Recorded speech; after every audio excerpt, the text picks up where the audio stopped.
Daniel Nunes, muito boa tarde a ti, boa tarde também para quem está nos acompanhando.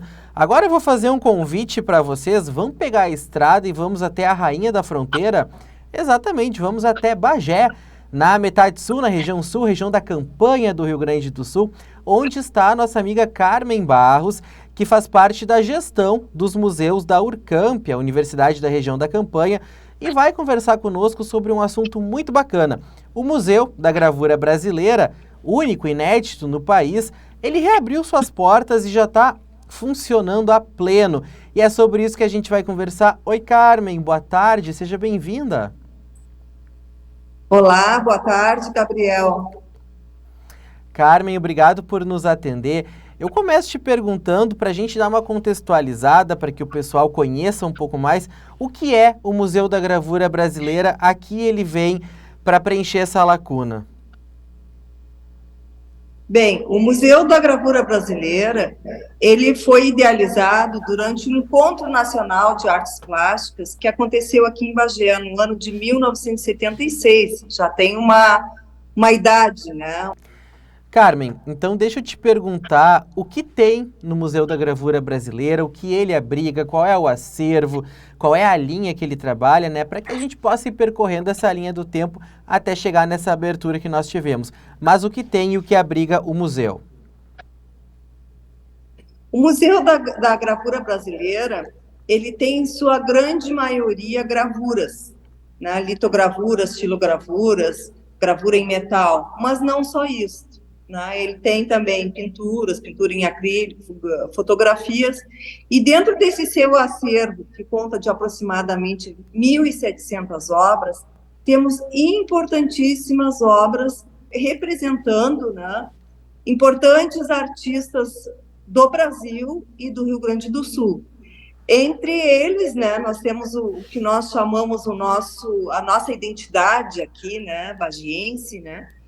Nós temos quase 400 obras do Grupo da Gravura de Bagé, né, que são eles importantes nomes e muito participantes por trazer essa modernidade da arte ao Rio Grande do Sul, que é o Glênio Bianchetti, o Sclier, o Danúbio Gonçalves e o Glauco Rodrigues, onde cada um deles, né, depois de terem esse grupo aqui em Bagé, que é o grupo conhecido pelo Grupo da Gravura de Bagé, ou Clube da Gravura de Bagé, então, durante algum tempo, eles fomentaram e fizeram essa arte juntos, aqui na cidade de Bagé. Então, eles são artistas daqui, mas que daqui foram para o mundo, né, potencializando as suas artes, né? O Glênio foi para Brasília, o Glauco para o Rio de Janeiro, o Danúbio em Porto Alegre, e o Sclier, então, para Belo Horizonte.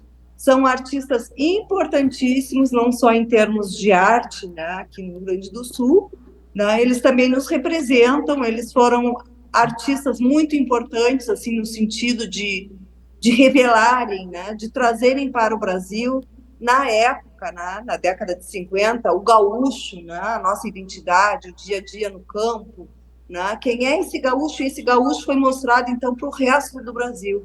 Isso foi super importante.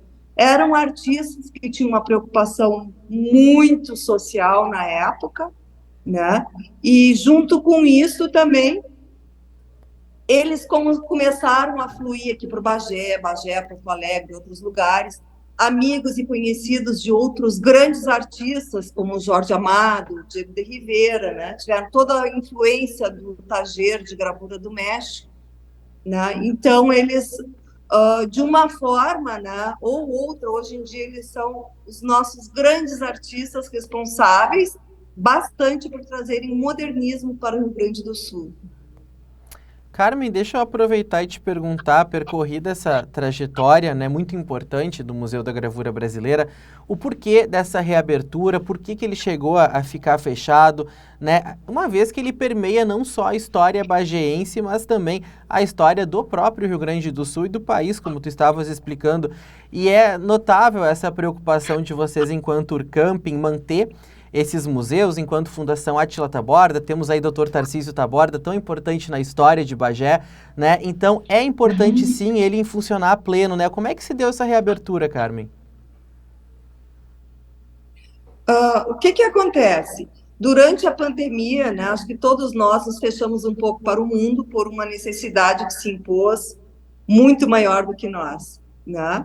E após, então, essa pandemia, né, nós fomos nos reestruturando, né, reunindo forças e conseguimos, então, reabrir o Museu da Gravura Brasileira, agora, então, no mês de museus, né, nós queríamos uma data especial, né, então reabrimos novamente, né, com bastante potência, te digo também, porque tem bastante artistas importantes aqui agora, nesse momento, nessa exposição.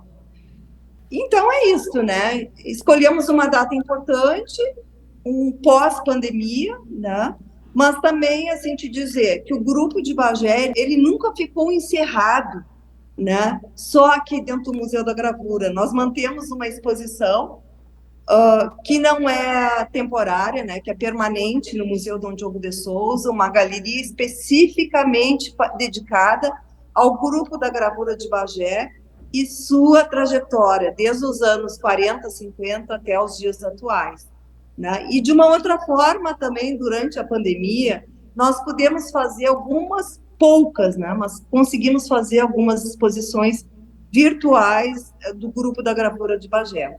E hoje, com grande alegria, né, nós abrimos nossas portas, queremos abrir também, estamos buscando colaboração para isso, né, inclusive todas as obras aqui que hoje estão em exposição, parte da venda delas vão ser doadas, então, para a potencialização aqui do Museu da Gravura Brasileira e também dos espaços, porque aqui nós temos espaços de gravura, nós temos espaços de cerâmica, temos espaços de pintura, né, aqui nesse complexo, e mais um teatro, nesse complexo aqui do Museu da Gravura Brasileira.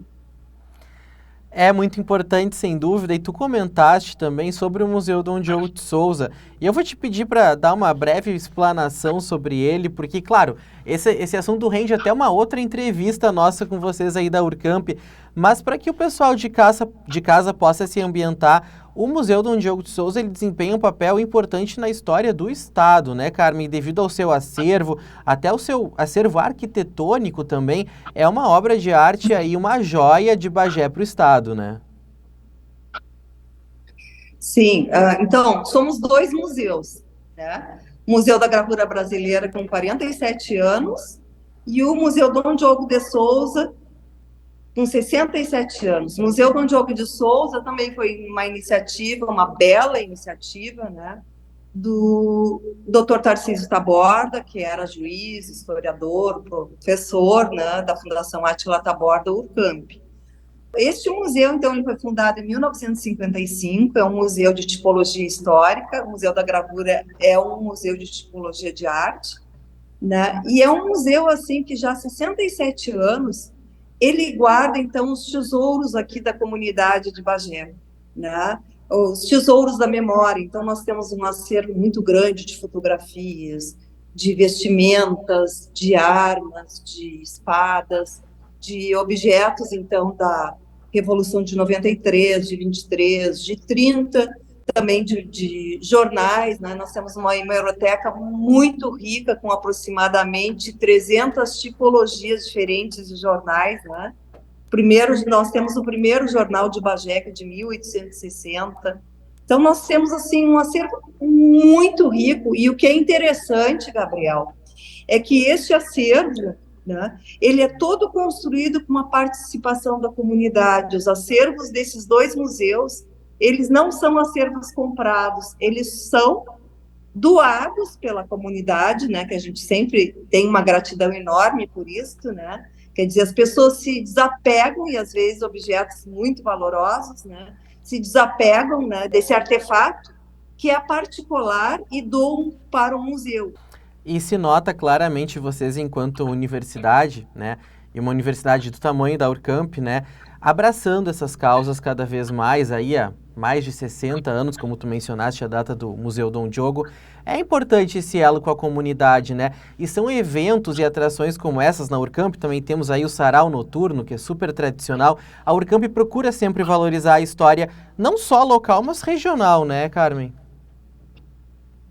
Sim, isso é muito importante, né? Isso é a aposta no nosso caráter comunitário e a nossa identidade, né, Gabriel? Nós somos isso, né? Nós não somos simplesmente uma faculdade que abriu numa sala EAD, né, que aterriza numa cidade, né, e propõe alguns cursos. Nós temos esse vínculo que é muito intenso com Bagé e com a região, até porque Bagé, se tu percebes, assim, alguns anos atrás, não era só Bagé. Bagé era Aceguá, Bagé era Candiota, né? Uma série de cidades, era Ilha Negra, né? Depois é que essas outras cidades, então, se tornaram municípios. Então, nós temos também toda essa história aqui regional, né? Foi recolhida também dentro dos museus. E esse caráter comunitário, né? E esses museus, essa conservação, né? Essa valorização da nossa memória, né? É a nossa identidade. E isso nos caracteriza muito enquanto universidade, enquanto Fundação Átila Taborda, que é a mantenedora de todos esses locais. Carmen, só para a gente se encaminhar para o final da nossa conversa, gostaria de te perguntar qual exposição está atualmente no Museu da Gravura, mas além dessa exposição, ele tem a sua própria exposição permanente com esses itens que tu estavas mencionando antes, né? Isso, nós temos, então, no Museu Dom Diogo de Souza, uma galeria que é exclusivamente dedicada o ano inteiro ao grupo da gravura de Bagé.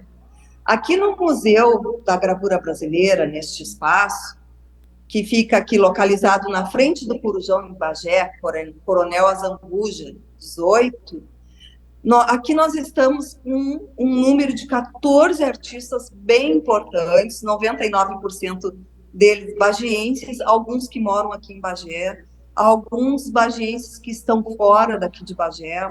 Carmen, qual é o horário de visitação do Museu da Gravura? Como é que funciona aí? Para quem está nos assistindo agora e deu vontade de conhecer. Bem, o Museu da Gravura Brasileira, ele está funcionando de terça a sexta-feira, né, das 3 horas às 19 horas. Grupos de pessoas, grupos de turistas, grupos de escolares que não possam nesses horários, então nós fazemos um agendamento, né, pelo fone 328244, ramal 250, e abrimos o museu, então, em horários alternativos. Tá É certo. isso, esperamos, então, a visita de todos, e com prazer a ti também, não é, Gabriel? Com certeza, olha, o Museu Dom Diogo de Souza eu conheço já de umas 4 visitas, não conheço ainda o da Gravura Brasileira, mas com certeza, e não só eu, mas quem está nos assistindo também, tenho certeza que ficou com vontade de conhecer. Carmen, eu te agradeço aí pela atenção, por nos atender e sucesso cada vez mais nessa valorização, nessa verdadeira valorização da história que vocês fazem enquanto Urcamp. Obrigado, Gabriel. Com certeza a arte e a memória é o que faz o grande diferencial nosso, né? A gente sabe quanto a arte é importante para a construção das personalidades, das vidas, das alegrias, né? Dos prazeres, né? Da própria existência enquanto ser humano, né? Então, por isso apostamos, então, na arte e na memória enquanto museus. Tá Obrigado. certo, tá certo. Nós que agradecemos aí por nos atender. E é isso, Daniel, nosso amigo, nossa amiga de casa, ficou com vontade? Numa viagem aí, se organiza, passa por Bagé e conhece. Nós conversamos com a Carmen Barros, ela que é da gestão de museus da Universidade da Região da Campanha, a Urcamp. Daniel, tudo contigo, voltamos pro estúdio.